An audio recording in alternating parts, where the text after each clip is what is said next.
And I say okay. when you start recording. Okay, I'm Kirsten Richmeyer, and for this discussion, I agree with one-to-one. I think that is a better option than the bring your own device, because when you're bringing your own device, sometimes that could cause issues between students in their classes, like, oh, I have a better device than you, I have the best, and that can cause problems with that.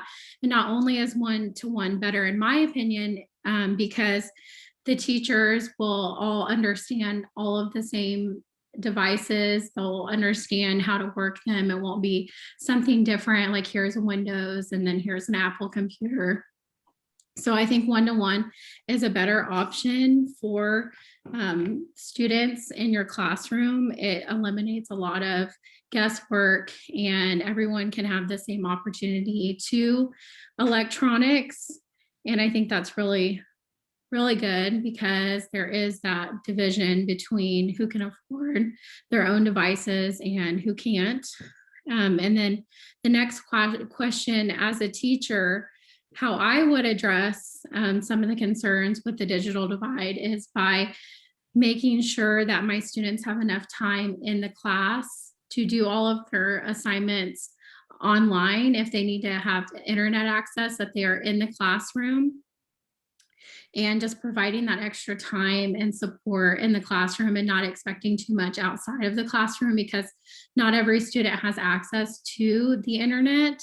So that's just some of the things that I think and that I would do as a teacher.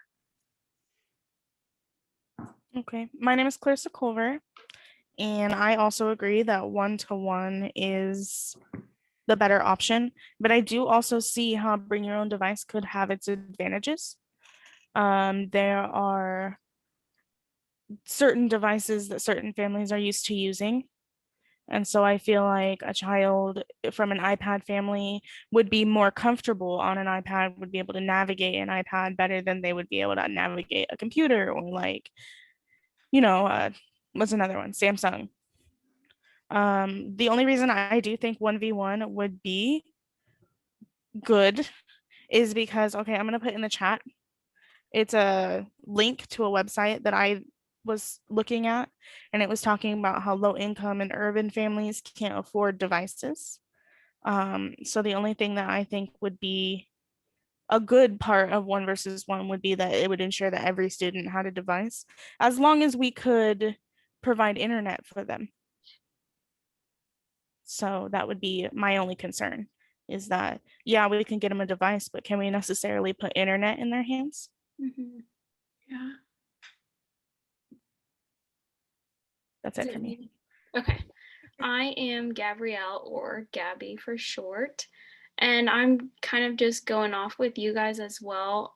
Through personal experience, since I am so young, our school actually did experience with us both one-to-one as well as bringing our own devices. So I kind of got to experience both of that.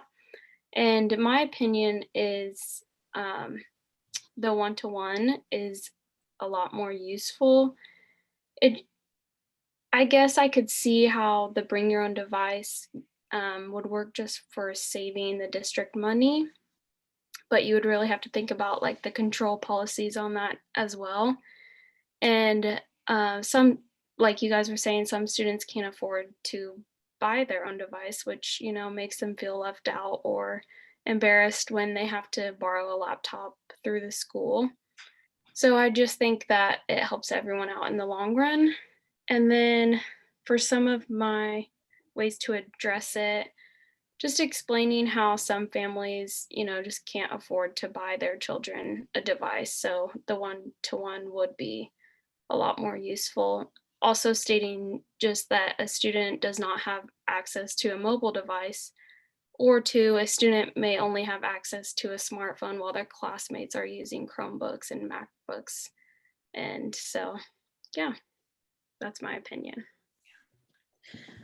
I just wanted to add, I have a friend who is a teacher in a low income area, and when COVID hit and everything, she advocated for her students. They did all have one-to-one devices, but they had to, if they, something happens to the device and they don't have insurance on it, that family is responsible to replace that device. So she advocated for her students and reached out to people, Facebook friends and things like that, and asked if people would, contribute anywhere from $5 to $15 to help provide some of her students with insurance for their devices that were being sent home with them. And I think that's a really special thing that she did, because she is advocating for those students that need the help. And I really was so inspired by that act of kindness that she did. That's awesome. I work at a school right now, and I can tell you that the breaking of devices is, astronomical. I think that a good way as a teacher to address an issue as far as breaking devices would be implementing like maybe a computer class. I don't know if you guys had those when you were like, I want I to say when did, you were but kids, but I Gabrielle did, kind of still but is. it's been a long time, so I don't really know what the kids are learning today. We went and like sat down in a computer lab and learned about this is a floppy disk and this is what the inside of your CPU looks like. And I feel like that kind of instrumental education as far as what electronics were and how to handle them has been a lifesaver for, Yeah, they definitely did not teach us any of that. and they should. I feel like if we're gonna 1v1, then we need to give classes like that in order to maybe cut down on the cost of a insurance policy, Right. or Yeah. because if we're giving them the proper education on how to handle their electronics, then we shouldn't be so worried about making sure every single student has a protection plan. Yeah. Yeah. That's a good idea, is to offer those types of classes to kids, to all students really, who, I mean, we got that when we were in school. And Maybe even some of the older like teachers that don't know anything about electronics could sit in and yeah, I think it's really difficult for the older generation of teachers, because things have dramatically changed since they, got out of school and everything. So it wouldn't hurt anybody. I mean, it wouldn't hurt me. I'm not that great with technology. As you can tell, I was having problems with this, I getting think we this all sent struggle to with it. everyone. So everyone would benefit from some kind of education in technology. So I'm really thankful for this class, because I've learned a lot of websites and a lot of tips and tricks from shortcuts and everything. So Yeah. it's really been useful. I also think that BYOB could be a valid option. Especially like I think it's interesting that we expect our students to bring their own device, but teachers get one assigned to them. Right. And so if we were going to do that, we should switch the policy. Students should be able to be assigned a device, and adults, teachers should have to provide their own. First, because they have more of a means to, maybe not like, teachers that don't get paid an astronomical amount, but they do have enough to cover iPad Pro or a laptop or etc. So I think that if budget were an issue, we could do like a split policy where the kids get issued a device, but the adults, the teachers, the parents have to provide their own. Yeah, that might save the district a lot of money in the school, and being able to provide everyone with, their devices. So that's a good aspect to it. What did you guys think about the bringing their own mobile devices? Do you mean like cell phones? Mm-hmm. I have never had a problem with cell phones, honestly.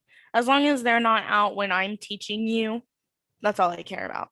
If it's free time or recess, etc., I don't mind cell phones. I don't think that they're as big of an issue as people make them seem.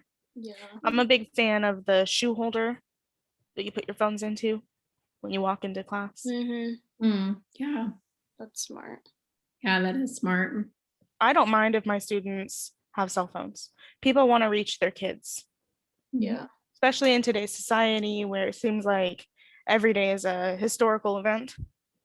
You got to be able to reach your kids. Mhm. So at the end of the day, if my student or my parent wants their student to bring their cell phone to their class, to my class, I'm not gonna say no.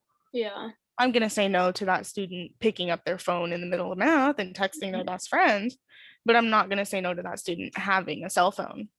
Right. Cause like I feel like even when I was in high school, like you know when to pay attention in class and you know when like it's okay to get on your phone. You know, obviously not during while like the teacher is doing an important lecture or something, but And yeah, I think I that don't mind phones.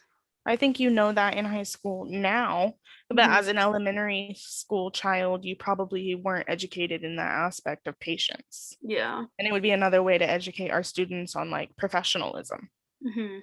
There's something you want really bad over there, but we have to be an adult first and handle our business. Be patient. Yes. Yeah. Well, that was all really good, interesting information and ideas and opinions, and I really enjoyed our discussion. Me too. You guys are pretty cool. I'm sorry my voice is horrible, but It's hopefully absolutely I'll get fine. it back. Yeah. Hopefully you guys can understand me. You might want to just stop recording now though. Okay. So